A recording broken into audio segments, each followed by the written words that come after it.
महत्वपूर्ण मांग 1932 अभियान के आधार पर स्थानीय नीति की। महोदय, जब झारखंड राज्य अलग हुआ था तो झारखंड मुक्ति मोर्चा के मंचों से एक आवाज आती थी कि कैसे लिया झारखंड, नीचे से जनता कहती थी लड़ के लिया झारखंड, मर के लिया झारखंड, कट के लिया झारखंड। लेकिन आज परिस्थितियां बदल चुकी है अध्यक्ष महोदय। आज झारखंड के लोग पूछ रहे हैं क्यों लिया झारखंड और किसके लिए झारखंड, कहाँ झारखंडी और कैसा है ये झारखंड।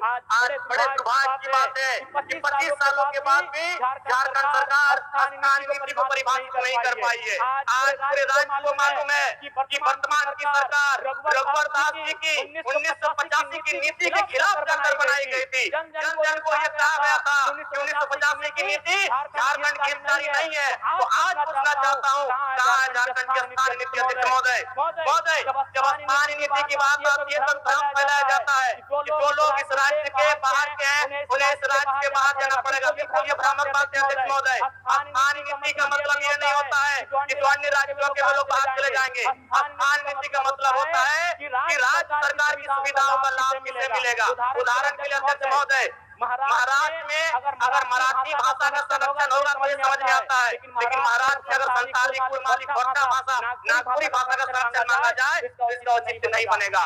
अगर केरल में ओणम और तमिलनाडु में पोंगल त्योहार की छुट्टी दी जाती है तो ये समझ में आता है। ठीक उसी प्रकार अगर झारखंड में उनकी छुट्टी मांगी जाएगी इसका औचित्य नहीं बनता है। स्थानीय नीति का मतलब होता है उस राज्य के लिए। महोदय, अगर स्थानीयता नहीं होती तो मान के चलिए पुलिस की बहाली निकलती और पूरा इंडिया एक होता तो पूरे हिंदुस्तान में पंजाब के लोगों का ज्यादा सिलेक्शन होता पुलिस में। और अगर पंजाब के लोग अगर अरुणाचल प्रदेश चले भी जाते पुलिस की बहाली में तो क्या विधि व्यवस्था का संचालन हो पाता। ठीक उसी प्रकार अगर पूरे राज्य में शिक्षकों की बहाली होती और स्थानीयता का मानक नहीं रहता तो केरल के लोग पूरे देश में जाके टीचर बनते। और यदि कोई केरल का शख्स नागालैंड में जाकर टीचर बन भी जाए तो क्या बच्चों को पढ़ा पाएगा। इसलिए नागरिकता तय करना देश का काम होता है, लेकिन स्थानीयता तय करना ये राज्य का काम होता है। और मैं राज्य सरकार से मांग करूंगा कि स्थानीय नीति पर विचार करे। एक बात यह भी आती है कि बहुत सारे लोग इस भूभाग में राज चुके हैं तो मैं चाहूंगा एक श्वेत पत्र जारी किया जाए। जो लोग कहते हैं कि झारखंड में हम रह चुके हैं, बस चुके हैं